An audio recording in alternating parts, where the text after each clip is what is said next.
I have a plate of spaghetti in front of me. Beetlejuice, Beetlejuice is the best sequel ever made. One of these two statements is a lie. Which one do you think it is? Tell you it's not the spaghetti. But Beetlejuice, Beetlejuice is not the worst sequel ever made. And I think instead of doing moist meters, I'm just going to keep doing this format where I just tell you if a video game is worth buying or a movie or TV show is worth seeing. So I just got back from Beetlejuice, and overall I think it's alright. Like, I don't think it's amazing, I don't think it's bad, I think it's just good. I also rewatched the first Beetlejuice yesterday. So it's fresh in my noodle here, so I can immediately remember everything and recall everything and pick up on all of the little Easter eggs they dropped to have me going at the screen like I just saw Glup Shitto. So I have it all fresh up here, and I can confidently say that fans of the original will be satisfied with the sequel, but they're probably not going to put it on the same level as the original. It's probably going to be something that some people will be enthusiastic about, sure, but it's always going to be like, yeah, but it wasn't as good as the original, because it's not. I do appreciate, though, for the sequel that they didn't just try and ride the same horse again. It tried to carve its own path and give more lore to the universe that was built in Beetlejuice, which is cool. I like to see them flesh that out. But it just didn't always work. So, I'm going to get into spoilers. I'm not going to spoil the whole thing, but there are things I want to talk about that I think are massive shortcomings of this film that I can't just vaguely beat around the bush with. I gotta fucking dive headfirst into that bush. But I'll kick it off with positives. I think the visual style and the practical effects look great in this film. I love the style of it, and it really captures that same magical feeling that the first one has. And we see a lot more of Beetlejuice himself, which is great because Michael Keaton kills it. He is the best part of this movie, hands down. Now, in the original Beetlejuice, he was also a show stealer there, but he really wasn't on screen that much. He was like the smallest part of that movie. In this film, they gave us a lot more of that, but it never felt like exhausting. It was always so much fun when Beetlejuice came on screen. And the film's very creative with a lot of the dead people that you see in the afterlife, and it introduces Willem Dafoe's character, who's this cop, kind of, and they have this whole rural police force that basically act as hall monitors, but they're armed. So that, the mall security there of the afterlife plays a bit of a role, and they're cool. And I just love the music in this movie, especially the intro. It has pretty much the exact same intro as the original Beetlejuice and a very similar sounding track. I think it might even be the exact same one, but it's so good. It sounds like something out of Banjo-Kazooie. You got the French horn going off, you got a tuba going off, maybe even a bassoon and a penny whistle. Just old school horror-esque vibe to the score that worked so well. It had me in my seat doing little banjo impressions going, huh? It's just so good. So I really like the music here. And now let's get to my criticisms of the film, and there's quite a bit. Also, one more thing that I do want to highlight as a positive. I think Jenna Ortega did a great job in this. I know a lot of people were skeptical of her playing in this movie, but I think she did really well. So, let's talk about the plot threads that this movie introduces and kind of loses its footing on. Like my butt, it starts to stink. They introduce a lot of things happening at once, a lot of moving parts. There's a ton of characters doing a ton of different things. And some of the things they're doing are completely worthless and just feel like filler arcs that don't contribute to the plot at all. And a lot of these threads, when they reach their conclusion, it is extremely underwhelming to the point where I had to wonder if just 10 or 15 scenes were just cut from this movie to save budget or time, because it is just abruptly ending some of these things that they spend a long time building up. Let's start with Willem Dafoe's character. So he plays a cop that is investigating a series of murders in the afterlife.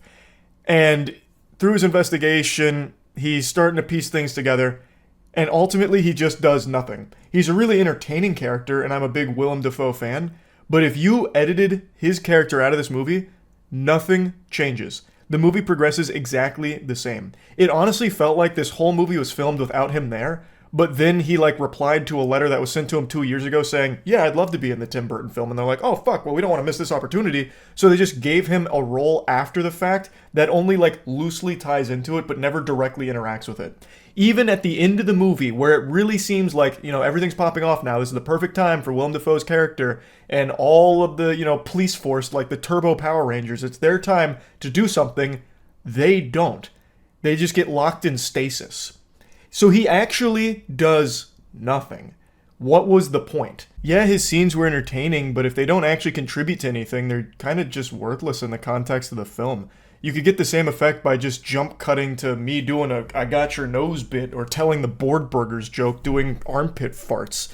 Like, it doesn't actually progress anything in the movie, and it doesn't even really interact with anyone or anything in the movie. And I feel the same way about Monica Bellucci's character, which is the soul-sucking woman. She's introduced immediately as this huge threat. I thought this was going to be the main villain that would be the catalyst for everything that was going to happen. She's able to kill the already dead by sucking their soul like it's Luigi's Mansion. And what ends up happening is nothing. She does nothing.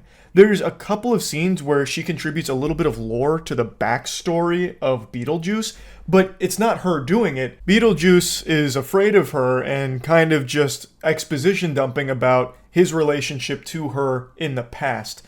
So her presence in the movie gives us a little backstory on Beetlejuice, but she doesn't actually ever interact with this movie at all. Again, if you edited her character out of this film, everything plays out almost exactly the same. I have a conspiracy theory that nobody on set aside from Tim Burton ever even knew Monica Bellucci was in this movie until the very end.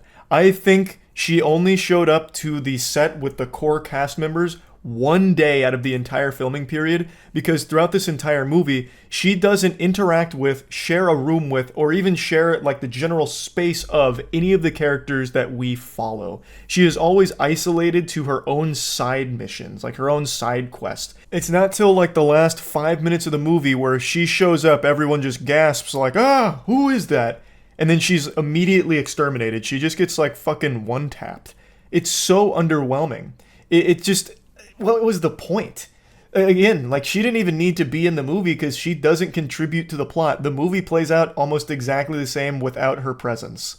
Like, because Beetlejuice, the reason he gets brought back into this is because of a death in the family, and Lydia goes back to the original ghost house, and Beetlejuice notices this and takes this opportunity to try and capitalize off of it.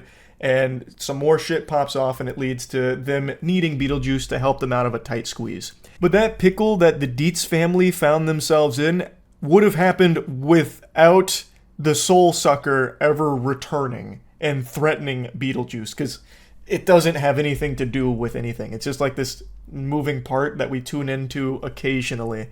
And then there's another one where Jenna Ortega has met this guy, and they, start to fall in love, and then shit goes south, and then immediately everything gets resolved in, I shit you not, maybe 10 seconds. Like, after what happened is revealed and the mystery put together, it gets solved in 10 seconds and then never referenced again. Like, it's so weird because there's a lot of moving parts, but they don't actually follow through on any of them in a satisfying way. It's all just so lackluster. It just feels like kind of a waste of time to have followed those other storylines, and it would have been better served just focusing more on like one story thread to follow through. Like, I'm not saying they should have just emulated the original. I like that they didn't, but Beetlejuice is a really simple movie, and I think it benefited greatly from that. This is really convoluted and messy. Well, messy is not even the right word because it's not hard to follow or anything. It just becomes a question of why are we following this, because it doesn't actually matter. Like, Jenna Ortega and that boy, that plot thread actually does matter. That is the main reason why Beetlejuice gets brought into the fold with Lydia. However, that plot thread gets solved in 10 seconds and just introduces us to this next problem. But they could have done a lot more with what they were building up there, because they were building up a lot with that. They even gave some backstory on it too, only to just immediately get rid of it. It feels underwhelming. The movie itself, though, is not bad by any means. I was entertained. I enjoyed it. It's just not great either. Also, I have to mention this. There's a couple moments in this film where they try to do something the original did, and it falls kind of flat, in my opinion. Like, there's some iconic moments from the first one that they try and emulate to a certain degree in this film and pay homage to them, but it just feels so uninspired. It's like, I can't find the right word for it. Like, they're not bad scenes or anything, and it's very clearly trying to, be like, hey, remember this in the original? Like, here it is, and, we're doing it in 2024, and it's just not as good. It just feels kind of off.